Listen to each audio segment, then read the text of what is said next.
Assalamualaikum warahmatullahi wabarakatuh. Perkenalkan, nama saya Azalia Gusfilda, NPM 197510110 dari kelas 2A, Program Studi Agribisnis, jurusan Ekonomi dan Bisnis Politeknik Negeri Lampung. Pada kesempatan kali ini, saya akan menjelaskan tentang analisis regresi dan korelasi mengenai pengaruh konsumsi bawang merah terhadap produksi bawang merah, selaku tugas ujian akhir praktikum mata kuliah statistika yang diberikan oleh Ibu Fadila Margasati, SSI MSI. Selamat menyaksikan.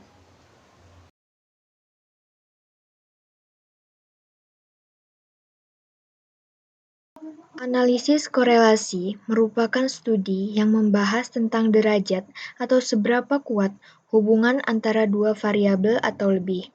Ukuran derajat tersebut disebut koefisien korelasi. Koefisien korelasi merupakan angka yang menunjukkan arah dan kuat hubungan antara dua variabel atau lebih. Kuat hubungan dinyatakan dalam bentuk angka antara 0 sampai 1. Angka 0 menunjukkan hubungan yang tidak ada. Angka 1 menunjukkan hubungan yang sempurna. Semakin kecil koefisien korelasi, maka semakin besar kesalahan untuk membuat prediksi.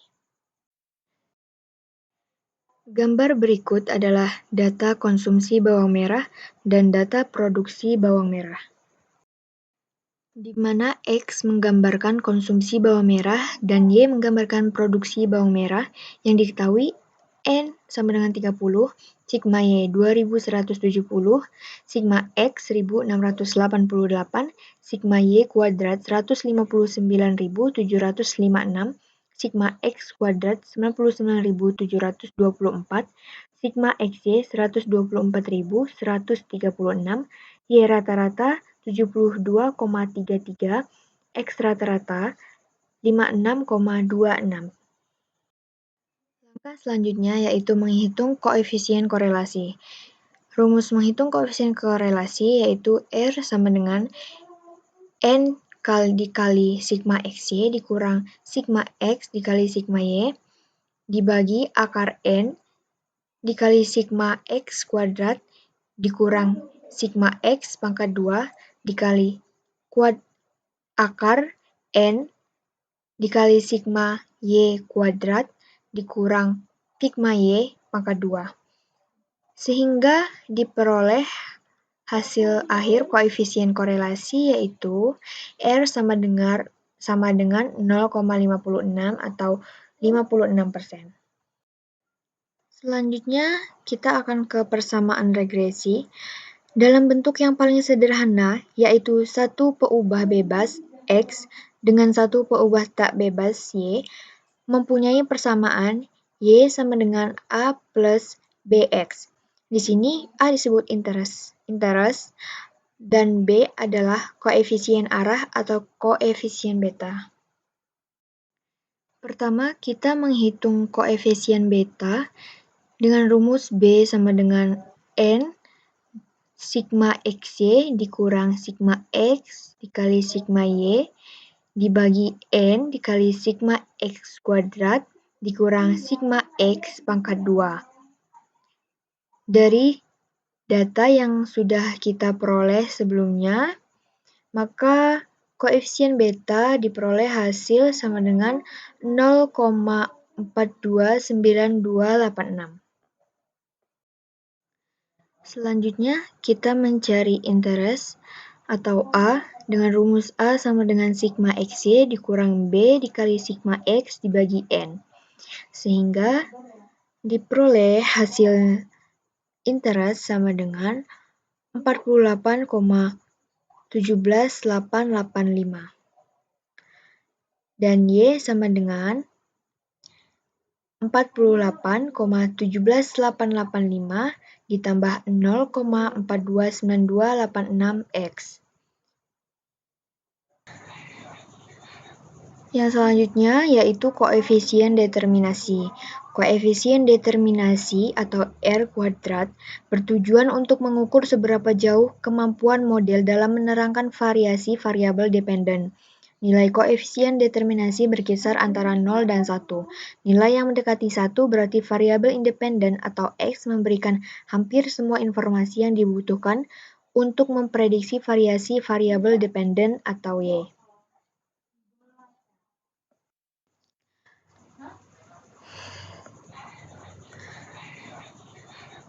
Yang selanjutnya yaitu koefisien determinasi.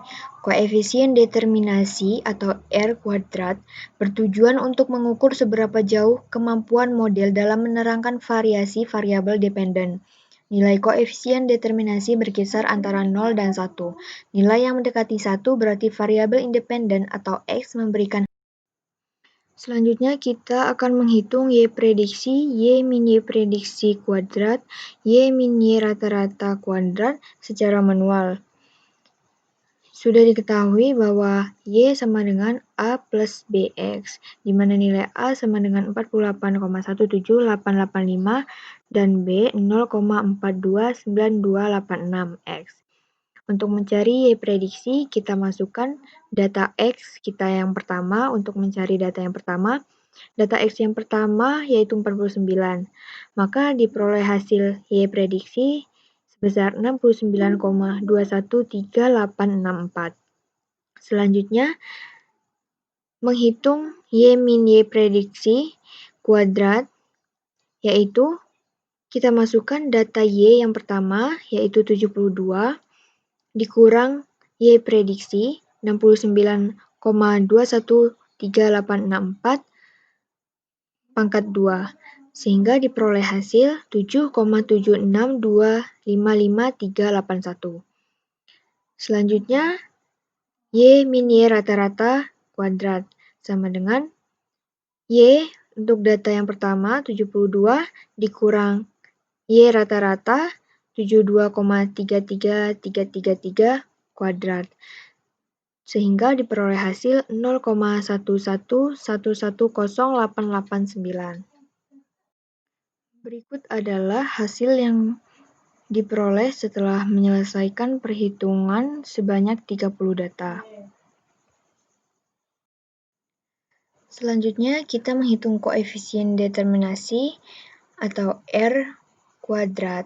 Dengan rumus R kuadrat sama dengan 1 min sigma Y min Y prediksi pangkat 2 dibagi sigma Y min Y rata-rata pangkat 2.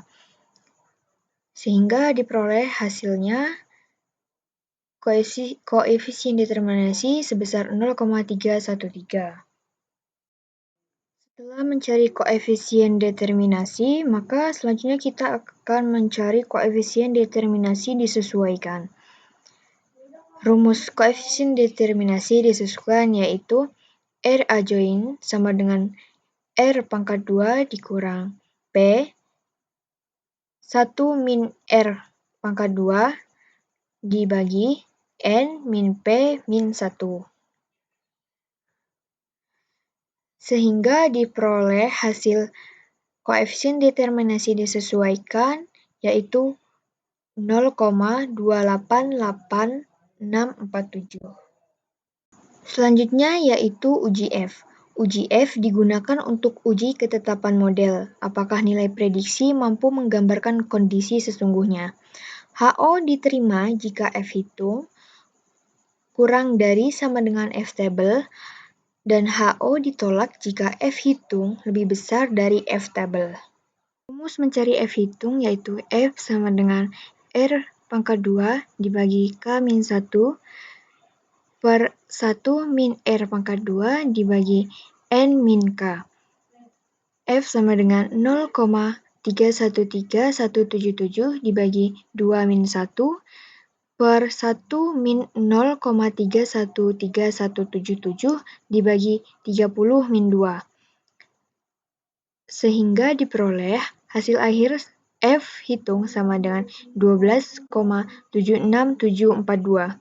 Karena F hitung lebih besar dari F tabel, yaitu F tabel sebesar 4,196 dan F hitung 12,76742, maka persamaan regresi dinyatakan baik atau good of life. Materi yang selanjutnya yaitu uji T. Uji T digunakan untuk mengetahui pengaruh variabel bebas atau X terhadap variabel tergantung atau Y. HO diterima jika T hitung kurang dari sama dengan T tabel dan HA diterima jika T hitung lebih dari T tabel. T hitung sama dengan BJ per SBJ, di mana BJ adalah nilai B pada persamaan regresi dan SBJ atau sama dengan SB atau standar error koefisien regresi. SB sama dengan SE per akar sigma X2 dikurang sigma X pangkat 2 dibagi N. Karena SE belum diketahui, maka yang pertama kita mencari nilai SE. SE sama dengan akar sigma Y min Y prediksi pangkat 2 dibagi N min K, sehingga diperoleh hasil akhir SE sama dengan 8,27662. Maka SB sama dengan 8,2766 dibagi akar 99724 dikurang 1688 pangkat 2 dibagi 30. Sehingga diperoleh hasil akhir SB sama dengan 0,041761. Jadi, T hitung sama dengan BJ per SBJ. T hitung sama dengan 0,429286 dibagi 0,41761. Dan diperoleh hasil T hitung sebesar 10,27964.